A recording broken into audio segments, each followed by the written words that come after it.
Good afternoon, NextGen Nation. For the final time, I have the pleasure to welcome you all to the closing keynote sessions. I can't believe the day is coming to a close so fast, but it's not.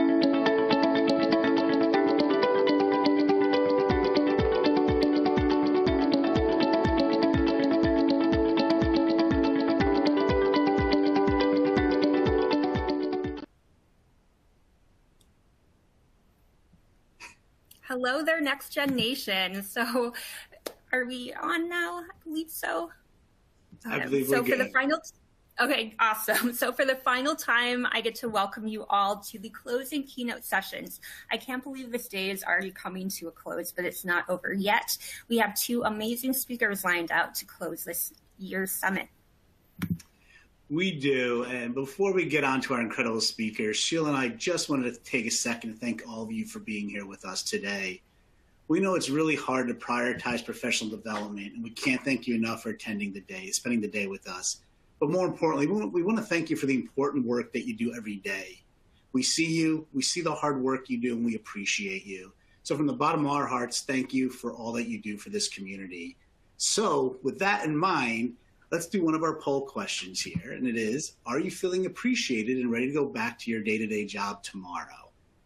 So how are you feeling about it? Did you take a lot to learn? Are you feeling energized? So yes, you're feeling good about it. You're gonna be tired, but yeah, you're ready to go, or hopefully not, no.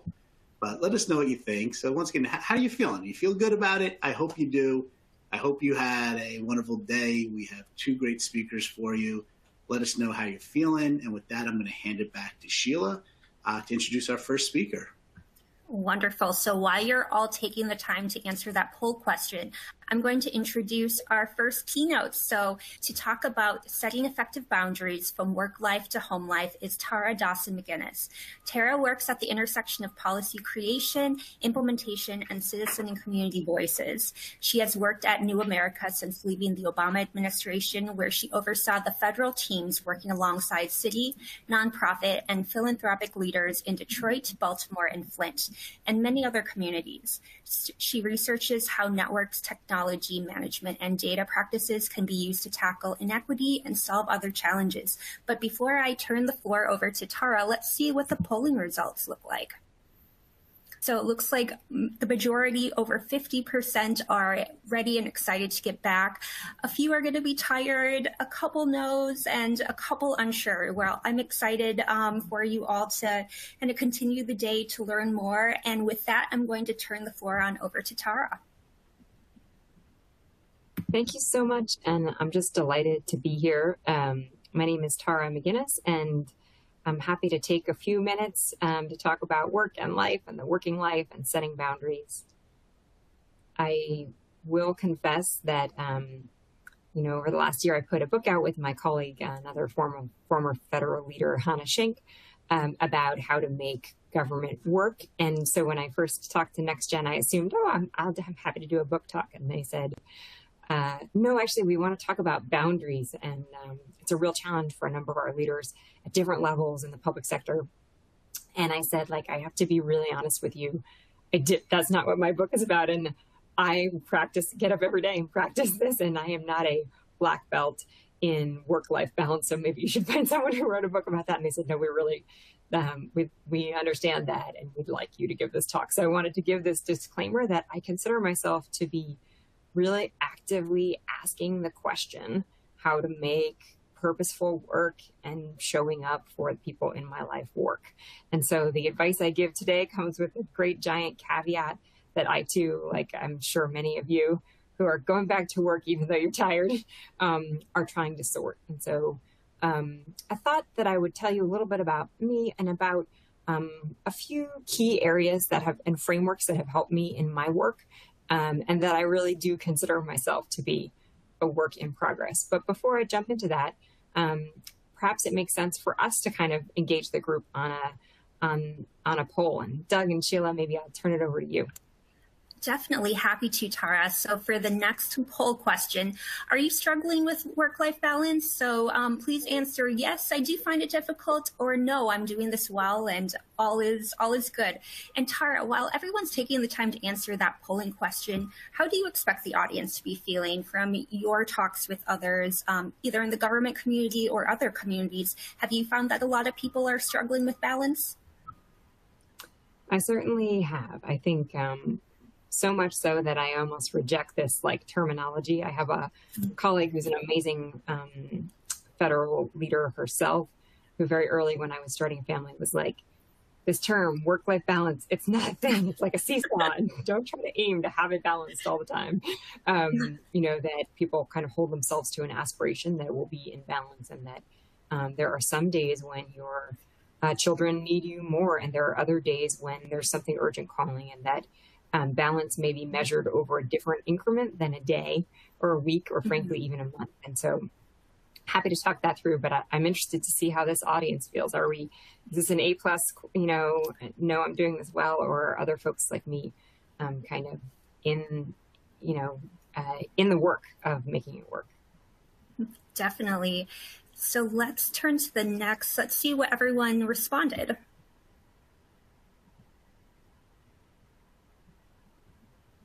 So yes, it looks like many people are finding it difficult. And back to you, Tara.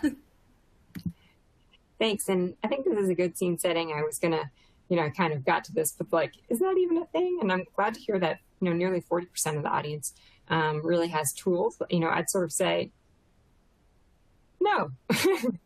Work-life balance, is that even an aspiration? Have we set this up? My work in my day job is running something called the New Practice Lab at New America. It's one part policy design on economic security and one part delivery. How do people get their time off? How do they get their paid sick days? And I won't spend most of this talk on this, but we have had a sea change in who's working and how we work in the United States over the last 3 decades. And we haven't had a commensurate policy sea change.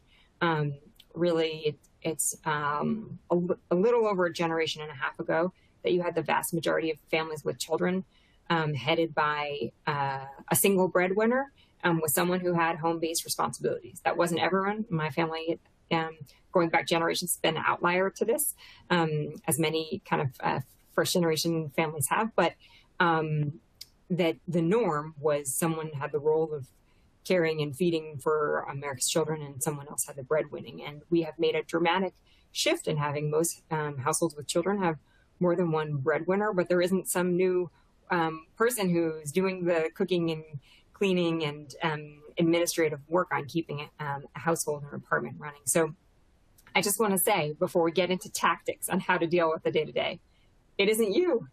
Times have changed and our policies have not caught up. Our institutions have not caught up. And, the United States is kind of an outlier among our peers, for example. Our peer nations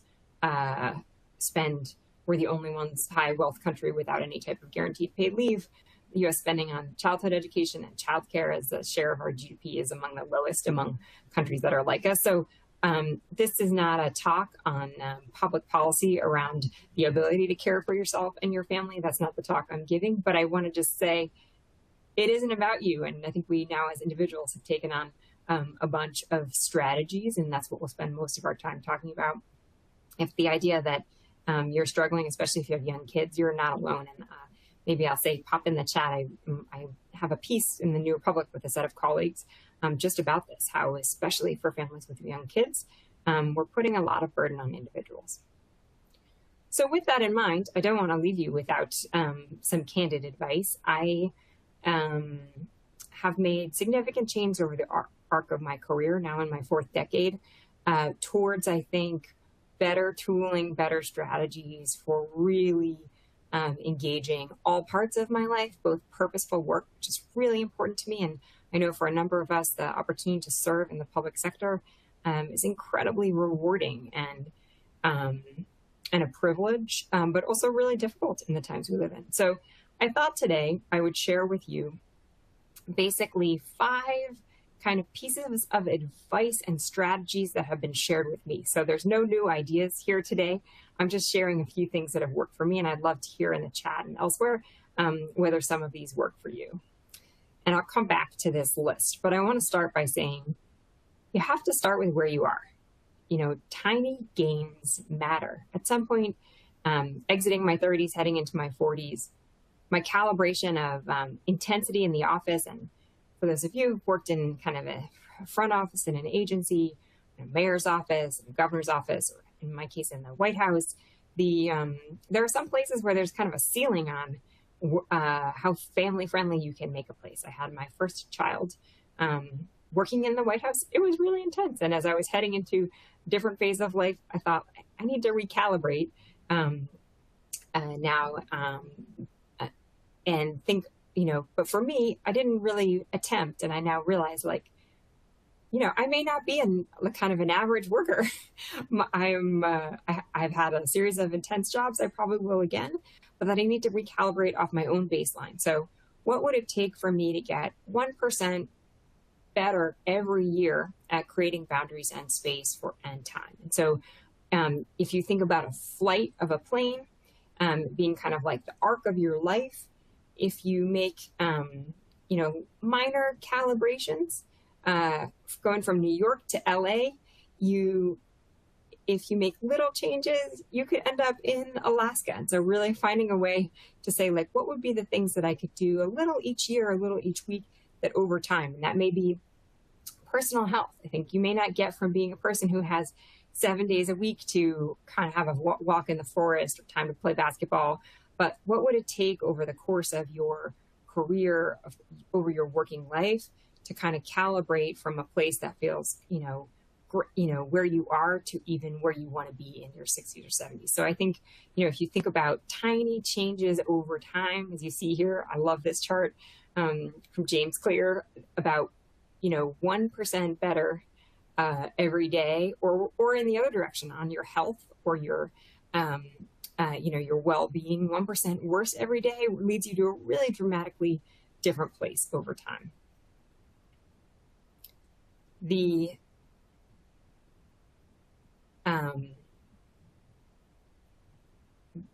I think thinking about work-life balance before I talk to us as managers over a series of years rather than moments is really important. I really love this book. I don't know if folks have seen it. I'm going to do a plug for someone else's book besides mine called 4,000 Weeks, Time Management for Mortals, which kind of gets us out of some of the Stephen Covey or better list making or daily prioritization and into kind of a real conversation that life is finite. You have 4,000 weeks is the number of weeks the average male on Earth has.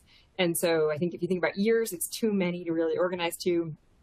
Hours or days feels like the same, but weeks, you're like, wow, if I take 4 weeks of vacation every year over my life, I will have taken this many weeks of vacation. Or if I do, you know, if I make dinner with my family this many hours, it kind of adds up to a practice that can be fulfilling in your life.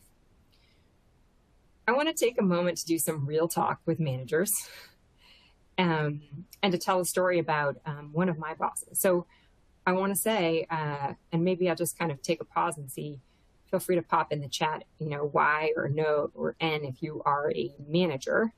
I'll open up the chat and see how many of us are managers here.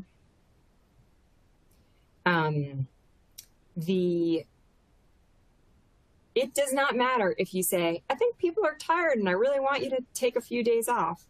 If your team sees you emailing over the weekend or at, you know, in early morning hours, the culture you set is not what you tell people to do, it's what you do.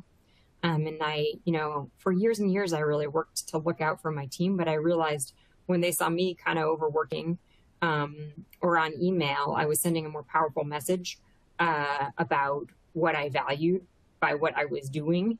It didn't matter how much asking and suggesting that people take their time. So I want to say, like, really the best practice for getting people to build a culture of care and taking care of themselves and each other starts with what you model you're doing, not with what's in your policy or what you say. And I know I know that's, I know many people who care for their team and think everybody but them as a leader should have a day off and work hard for it, but people watch what you do. So it's true for those of us who have kids. It's the same thing. Doesn't matter, you know, if you tell people to be polite, but they watch you cut other people off in traffic. I think he's setting a model, and it seems very obvious, but I think it's really important when you think about cultural practices. I want to tell you one specific story, and maybe you guys know about this. And I think I worked for President Biden. I ran the domestic policy for his transition. I also had a chance to work closely with him when he was vice president. And I didn't, though, until I was working more closely on the transition, come to discover this letter. And there was a beautiful story about it. You know, this letter that he sent in the early days to his team that says, like, hey, it's, you know, it's pretty compelling. It's really important. You know, I'll read one line and I'll ask, you can pop it in the chat if this is too hard for people to read in the slide. It says, I will go so far as to say that if I find out that you are working with me while missing some important family responsibilities, it will disappoint me greatly. And I think for those of you who have ever had a chance to engage with either then Senator or Vice President or currently President Biden, and I know a number of you are in federal service, he walks the walk on family. When I was pregnant, I think I got a chance to encounter the photos of every single one of his grandkids. He really takes time out to be with family. And so back to the both doing what you say and what you do, but I think thinking about what in your life, what in your shop, what allows you to create the space for people not just to feel like they might be okay to do it, but feel great about showing up to your team as their whole selves. So second piece of advice, it's more important to walk the walk. The third, and this was passed on to me from one of my mentors, and maybe I just ask, you know, humor me here in the Zoom room to just close your eyes for a moment, you know, and see if you can conjure an image, could be a human, of what matters to you most.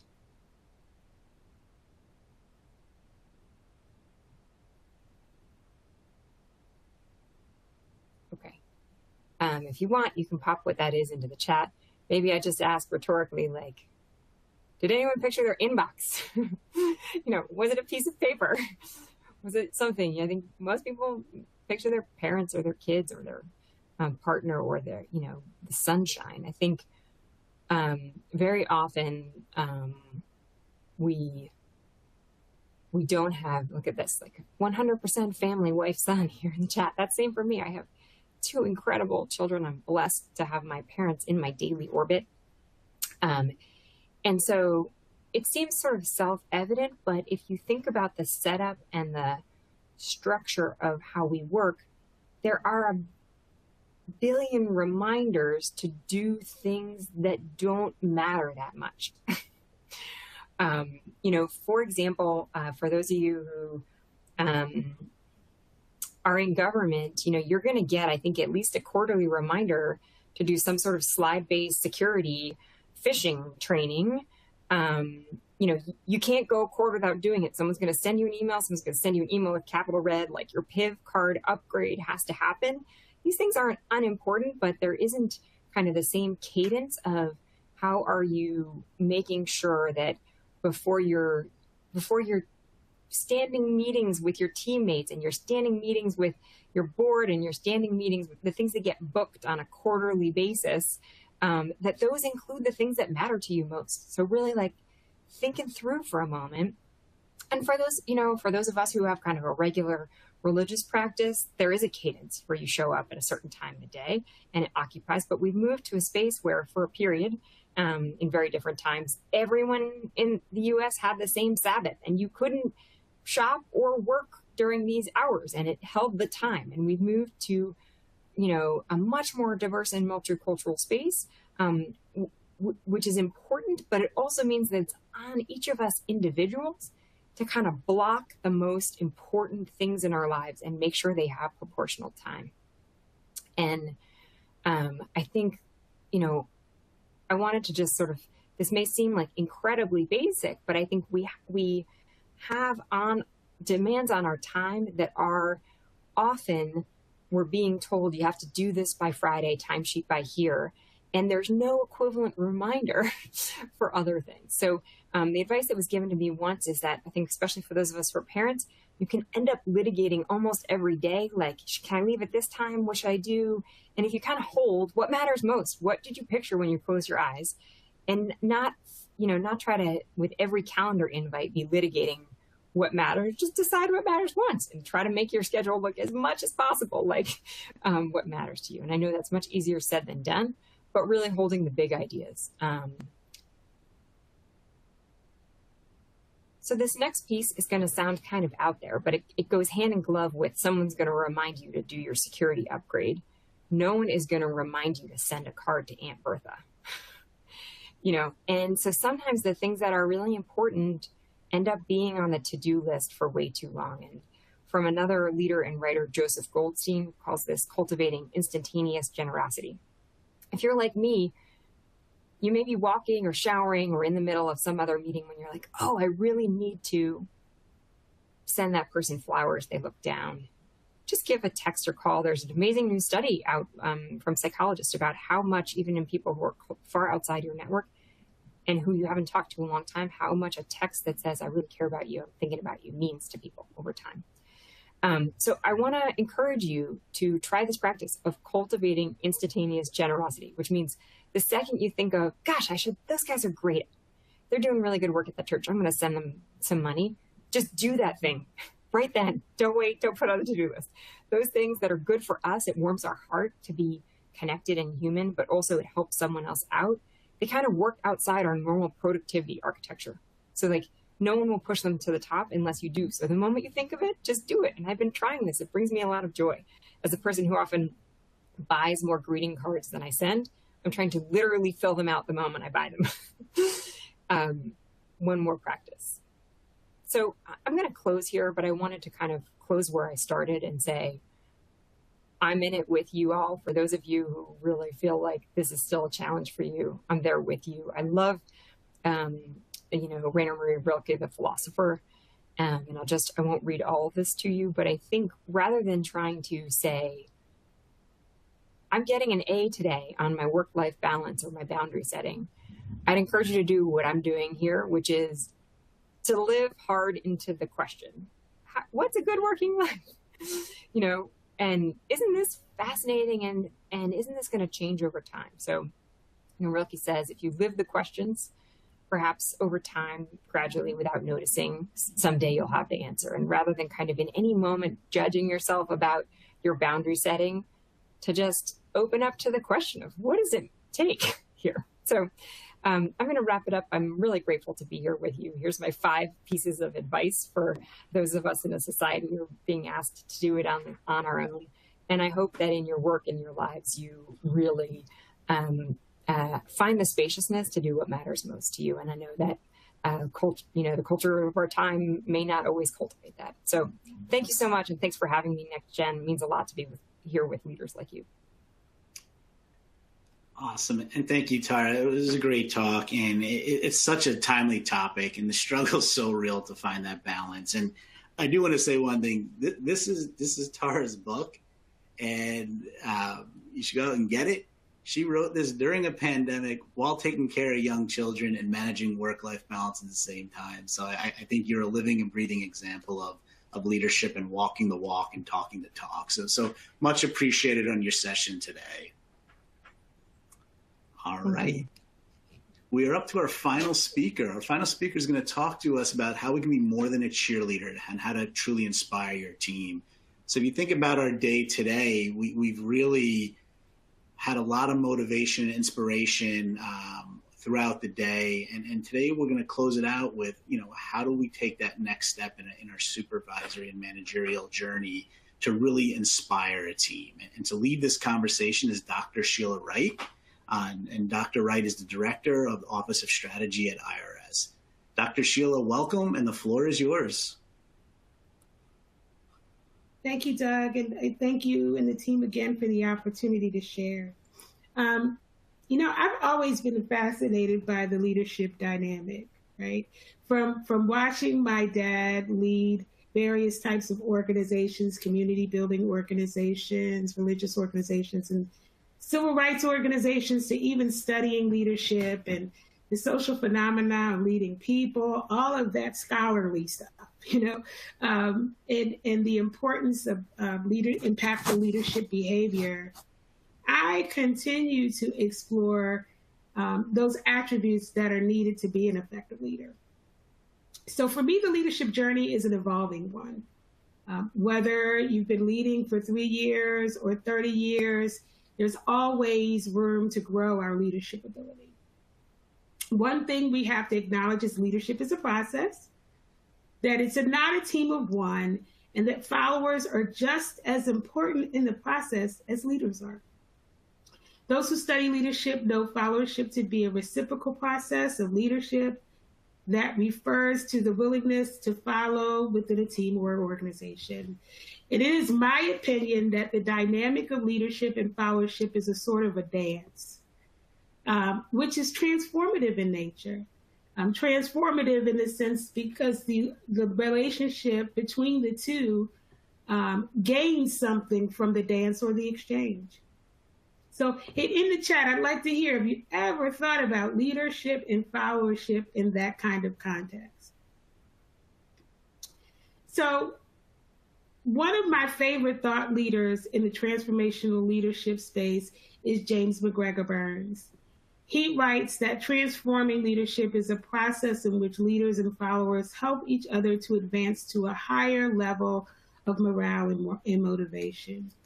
He further indicates that this framework is a combination of charisma, inspiration, intellectual stimulation, and individualized consideration, which is basically giving personal attention to individuals, especially when they are in need. So I'd like to focus on this concept of inspired or inspirational leadership, the ability to be a positive influence on your team and those around you and motivate others toward a sense of community and or success. Some of the leadership theories focus on power in relationship to this, but as many of you know, the difference between the two is that power is based on positional authority and influence is based on relationships. You can influence no matter what position you're in.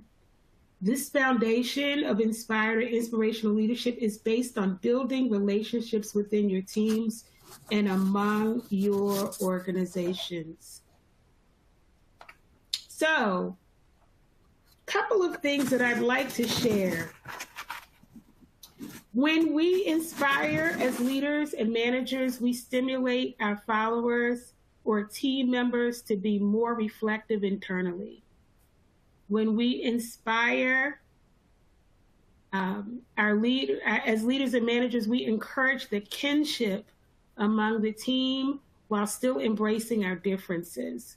When we inspire, the team fully comprehends the common goal. And in this way, we gain consensus, commitment, and results. When we inspire, not only can we as leaders and managers encourage and persuade others, we also can create a community dynamic where our team members can encourage and persuade one another. So some of you may be saying, okay, Sheila, you told us about the what. Now what about the how? How can I inspire my team? How can I inspire others? So let's get into it. So number one, as a reference point, take a reflective look at your management and leadership style of behavior. Are you more prone to focus on the task or the work? Leadership is all about people. So take the time to engage the people in their thoughts and in their ideas. It takes engaging them to complete the task and meet the deadlines. If team members think their ideas and thoughts don't matter, it will be difficult for them to get the results of being led by an inspiring leader. It is important to make members feel respected, important. Allow them to feel or have them feel like they are the essential piece to the effectiveness of the team, to feel valued, and to feel heard. Now, interestingly enough, I had examples for each one of these, and I've decided to kind of make a change and give you one big story and example towards the end of the 5. So the next question is, well, how do I do that? How do I make my team members feel respected, important, valued, and heard? Spending time. Time is precious, right? Talking with them, conducting virtual drive-bys. What do I mean by virtual drive-bys? Reach out to them if you have some time during your day on Skype or Microsoft Teams just for a touch point. Ask them how they're doing. Ask them to be a part of special projects or teams. Ask them about their families, their hobbies, their goals for their careers. Provide them with developmental opportunities for growth. Infuse their thoughts and comments and feedback into your vision for the organization, letting them know that they are vested in the success of it, and also letting them know that they are valued, acknowledging the role that they play, what each person brings to the table, and how each person is a part of the equation. The third point is be servant-focused and servant-minded. I'm sure many of you have heard the name Robert Greenleaf. He's another one of my favorite thought leaders in leadership. He spoke to the concept of servant leaders leading first or serving first. And in doing so, they encourage diversity of thought, create a culture of trust, have an unselfish mindset, and foster leadership in others. The fourth piece to unpack is allowing people to see your humanity and your humility. Sometimes people see leaders and managers as being somewhat iconic, not being reachable or approachable.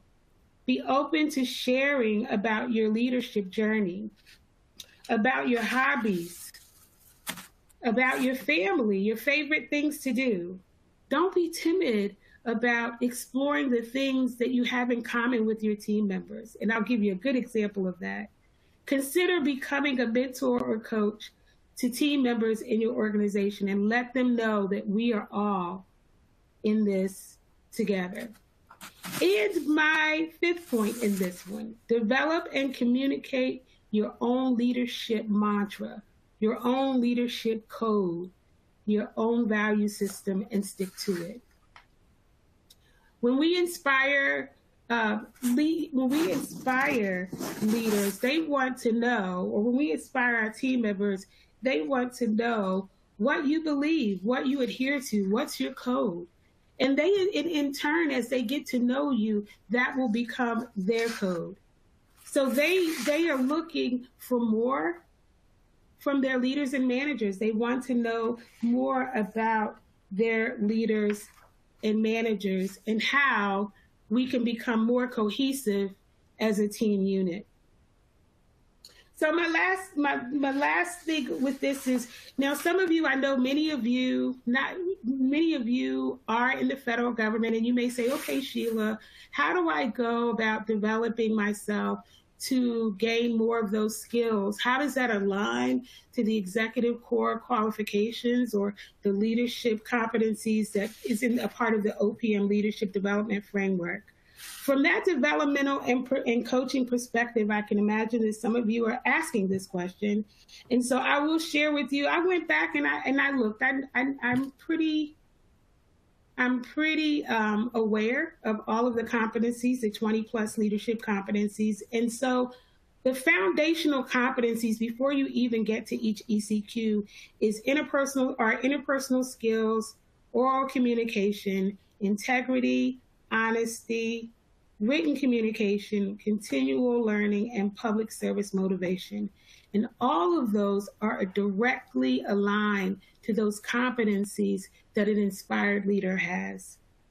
Leading people, conflict management, leveraging diversity, and developing others in team building are also that executive core qualification that's directly aligned to developing as an inspired leader. One of the examples, if I had to share an example with you about what it takes to be an inspired leader, is leading or managing through COVID. How many of you have had to lead or manage through the pandemic? For how many of you, and you can answer in the chat, for how many of you was that a different experience? It kind of took you out of your comfort zone. Anyone? So let me share with you a story that I can share about what it took for me to kind of fine tune and hone my skills and competencies in being an inspired leader. So we're going to talk about this. I see in the chat, yes, totally. It did, and it changed my everyday. Absolutely. Someone said crappy. We're going to talk about that. Thank you for your honesty. So I want to share with you some things that happened. I started my position in January 2020, and all of a sudden, within about, 6 weeks of starting, we were told that we were going to basically be working from home. How many of this is common story for all of you? Working from home because of the pandemic.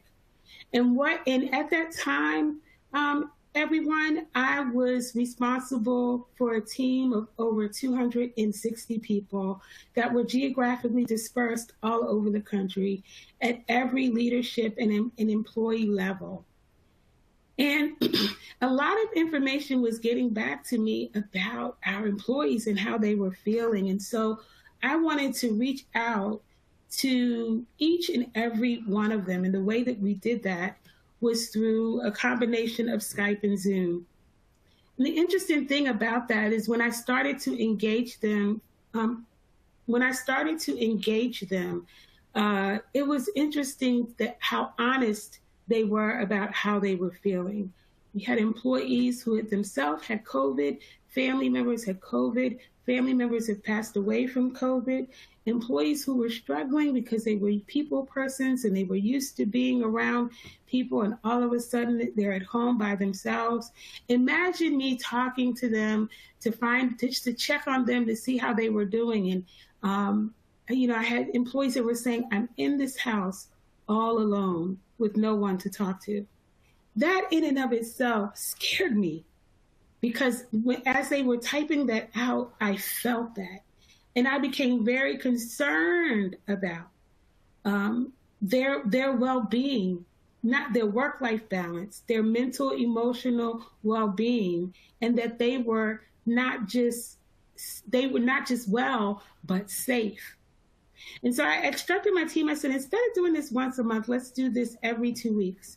So every 2 weeks without fail, we had touch points with all of our employees, and I consistently had over 175 employees consistently every 2 weeks. And guess what? We talked about the work. We got the work done. We did everything that we were required to do. And then I started kind of probing them and saying, hey, you guys, I'm a DC Comics fan. I grew up on DC Comics. So starting to lighten them a little bit and get them outside of that place they were kind of going into. Hey, I'm a DC Comics fan. How many are DC Comics fans? And so automatically it started to be a kind of rivalry between Marvel and DC Comics. Do I have any DC Comic fans in the chat? Or do I have Marvel fans in the chat? And so and the more we talked about our favorite Marvel character, or our favorite DC comic character, you could tell that there was somewhat of a shifting, right? A shifting in people became a little bit more lively, less burdened down. And we were more, oh my goodness, I have a lot of Marvel fans in the chat. This is okay, I'm overwhelmed. So in that sense, it is finding those things that would lighten their load and help them to hang in there and know that they were not by themselves. And at the same time, when I asked them how they were doing from every 2 weeks, it wasn't anymore, it was less and less of the dark answers. All right. So much so that employees told me, hey, Dr. Wright, I'm looking forward to our touch points every 2 weeks. So it's that time, it's that opportunity. One of the things I shared was that being willing to be open, not being afraid or timid of what we have in common as people, as people that are part of the same team. I will tell you another thing that really got me was music. We started talking about Carlos Santana. Who's the best guitarist, Eric Clapton or Carlos Santana or Prince or B.B. King? And everybody weighed in. Does this mean we did this every 2 weeks, folks? Yes, we talked about the work. Yes, we made them abreast and aware of everything that was going on, but we also took time to just focus on them. Nurture our team members and let them know that they were not in it alone. I got a Prince fan out there. I like Prince, but I was thinking Eric Clapton because I really like Eric Clapton. So yeah, and so what else did Jimi Hendrix? And we talked about music. We talked about those things that we have in common. Right? And that was able to bring us closer as a team. As I started moving on and we started getting further and further down the line, there were times when I was on leave or times when I had to take a meeting. And so my deputies took the session and I got feedback from my team saying, hey, Doc, it wasn't the same. We want you back. So guess what? What happened, a part of this inspired leadership is they began to look forward to those touch points. They began to say, okay, yeah, we want to know about work, but can we talk about, I have questions, Doc. Can we talk about what we all have for 4th of July? Can people share all their favorite recipes? Right? And I was like, sure, is that what you want to do? And so they began to actually come up with areas where they could just conversation, where they could just talk and they could share in Skype, right? And they can share on the conference call line. That's what it means to be open, be vulnerable, and allow your employees to know that you trust and we're all in this together. We're going to get through it together. That's what inspired leadership is all about. That is what inspired leadership is all about. So I wanted to share about 7 things that were lessons learned for me out of that experience. 7 things. You ready? Here we go. 1, people first. People first. Caring for and championing your team members, and they will surpass any and all of your expectations. Yeah, Valeria, can you imagine? Like I said, over 260 some folks on the team, and every 2 weeks, on average of 175 to 189 were on the call every 2 weeks. Didn't miss it.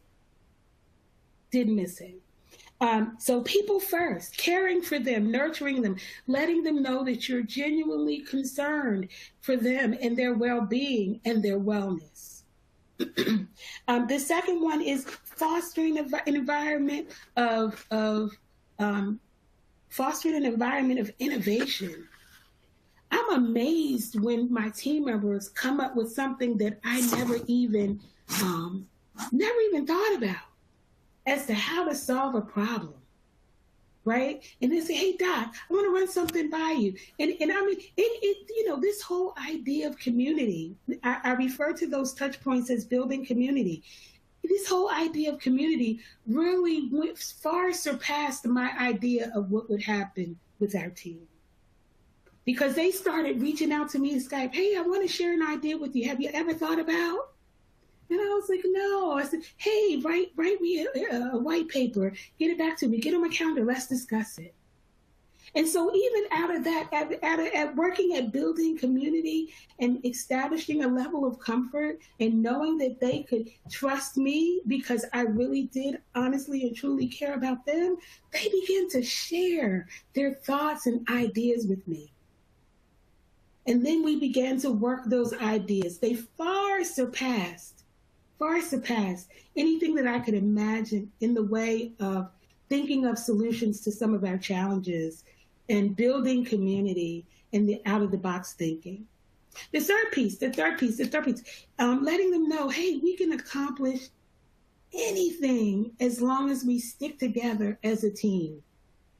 What came out of those bi-weekly sessions is they knew that we were all in it together. Right? If someone was saying, hey, I'm in a low place, I guarantee you there were team members that reached out to them individually, that checked on them. Some of our managers checked on them. I checked on them, right? And so they knew that they weren't in it by themselves. We had some folks that had no family with them, couldn't get to their family in remote parts of the country. And guess what? They knew that they had family. They had work family. That's a part of being an inspired leader. Don't just listen. What was number 2? Foster an environment of innovation and out-of-the-box thinking. Okay? Number 3, we can accomplish anything if we stick together as a team. Right? I want to tell you that one of the sorrow points the last couple of years is one of my senior technologists passed away. And can I tell you, and I hope I don't start getting teary on the phone, can I tell you that totally shifted me. So as the employees were mourning, I was mourning because I would always say, hey, Scott, one of my favorite people. Right? And to hear that we were rooting for him, praying for him, and he did make it. And it just shook us all to our core. So much so that my leader, the Chico, said, hey, how you doing? I said, I'm not in a good place. So when my team members were hurting, guess what? Because I knew the type of man Scott was, I was hurting too. And it took me a minute to come out of that place. I was right in it with them. Right? So, but don't just listen. Number 4, don't just hear, listen. Because you may be hearing one thing, but when you listen, there's something else behind it that'll get you to the root cause of what the challenge is. Right? Then this is the other thing. Number 5, study your environment. Things are not always as they appear. When you develop these relationships with your team, remember, I was new coming to the organization, and the team, because they felt like I was in it with them, said, hey, Doc, watch that one. That's a landmine right there, Doc. Watch that one. You don't want to mess with that. Here's another way to deal with that. That's what inspired leaders do. That's what inspired leadership is. It will help you be a better leader to your team. And when that happens, guess what? Your team starts to go through their own level of influence and inspiration. They themselves feel like, oh no, I'm gonna help her. I'm gonna protect her. Right? Now, check this. Practice humility. Practice humility. So, when everyone started meeting me one-on-one, folks, they would say, well, do you want us to call you doctor, or do you want us to call you name? I said, I wasn't born doctor. I was born Sheila. So, hey, how about this? Whatever you feel comfortable with, Sheila is fine. I'm not stuck on titles. Right? That's not how, I wasn't born with the title. And so that started to even shift what they thought about me. Most of the team folks never even physically met me. Remember, we went right into evacuation status.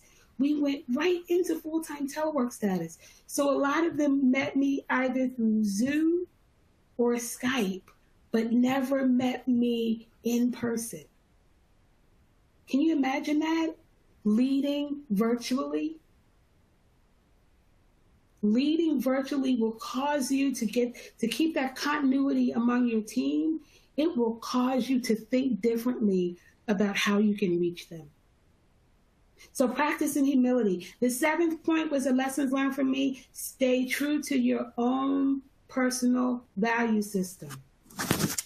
How about that? Stay true to your own personal value system. If your value system is to treat everyone with dignity and respect, stay true to that. No matter how they approach you, you approach them with your values, with what you know to be right. And even if they get upset because of things going on all around them, a lot of times when some folks were coming to me and talking to me, it had nothing to do with me. It had nothing to do with the job. But we still took that time to unpack what was behind it. And we maintained our value system, which was to treat them with respect and to listen. So I know I've said enough. I said a lot. I gave you 7 things. Can anyone let's go through number 1, people first, care for and champion your team. Number 2, these were my lessons learned, foster an environment of innovation and out of the box thinking. Number 3, we remember as a team, we are unstoppable. We can accomplish anything if we stick together. Okay? And don't just hear, listen, study your environment. And the things are not always what they appear. I'm telling you, I get reminded of that every other week. And practice humility is number 6. And number 7, stay true to your own personal value system. Never let them see you sweat. Right? Never let them put you in a place that's outside of yourself, right? You continue to be true to who you are, and it won't fail you. Now, any questions for me, Doug? Anything that the chat has for me, or any questions that you may have? Yeah, Dr. Sheila, I've seen so much positive reinforcement on your comments and thoughts. Just right now, excellent words to live and work by. People want you to be their manager and leader. But I think, so you got a huge fan base out here. But I just think most importantly, what I'm hearing here is you're giving our audience so much to go home with and think about and live. And I think once again, as we talk about motivation and inspiration, that's what you've brought to us. So thank you. It was super helpful. I don't know if you can see the comments now, but the love is flowing. I can. And if any of you are on LinkedIn, you're more than welcome to connect with me on LinkedIn. Of course, I worked at the Internal Revenue Service. So I'm pretty easy to find. Okay. Awesome. Well, Dr. Sheila, thank you again. Thank you so much. This was a great way to kind of sum up our summit today. And you've really given us a lot to work on and think of as leaders. So much appreciated. And now I'd like to hand things back to our other Sheila. Thank you, guys. Well, thank you. And thank you. I want to echo what Doug was saying. Thank you for sharing your story. Those amazing pearls of wisdom on inspired leadership. Definitely something I want to take back to the office, and just that important reminder to focus on people. I think that's so important. And thank you again. And now I can't believe I'm saying this, but it's time for our final poll of NextGen. But before we do get to that poll, I want to take an opportunity to say that it's been a great pleasure to share this day with you all. We close out, there's 5 things I want to leave you with. First, know that you're exactly where you need to be at this moment, and remember to enjoy the space between where you are and where you're going, and just remember that the journey and the process is important. Secondly, remember that the government needs you. It needs people like you who will be there to shape and transform our government for the better. And trust yourself. You know more than you think, and your voice matters, so make sure you remember to use it. And remember that you're powerful, strong, and capable, and don't let anyone tell you otherwise. And finally, just know that you've got this. You've survived many things, from shutdowns, political uncertainties, a pandemic, and you're stronger and smarter for it. So here's to making the best of the remainder of 2022. And now we're moving to our last poll, and this one is a pretty simple one. So the question is, will you be back for NextGen 2023? And the answer is yes, no, and I better be. I know that I'll be back here in 2023, so right back here at NextGen. And I wanted to say a final thank you from young government leaders, and thank you for joining us this year for NextGen. Awesome. Great closing thoughts, Sheila. And I couldn't agree more. And when I think about what you just said, I really held on to powerful, strong, and capable. And I think those are three words that really describe NextGen Nation and our government community. Before we go, I have a bunch of people to thank and appreciate. First, I'd like to thank our NextGen Partner Alliance one last time for making today possible.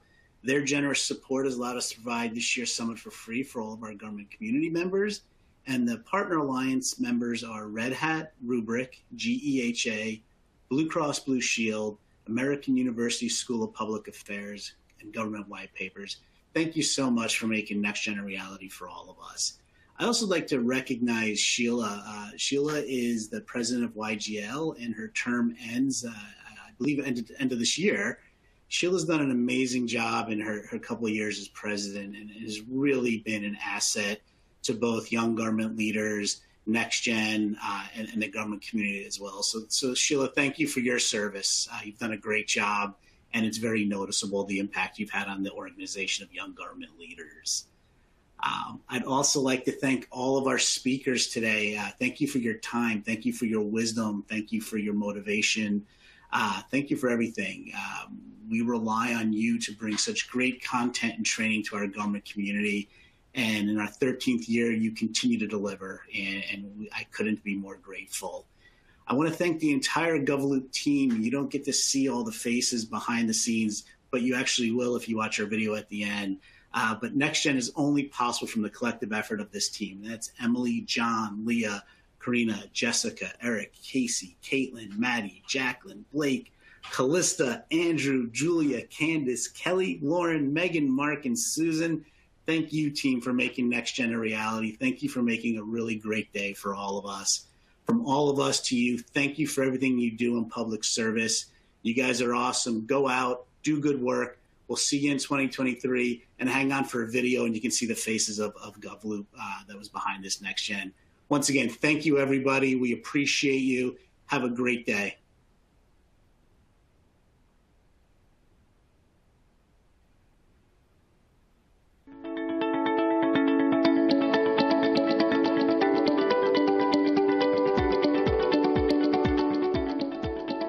Thank you.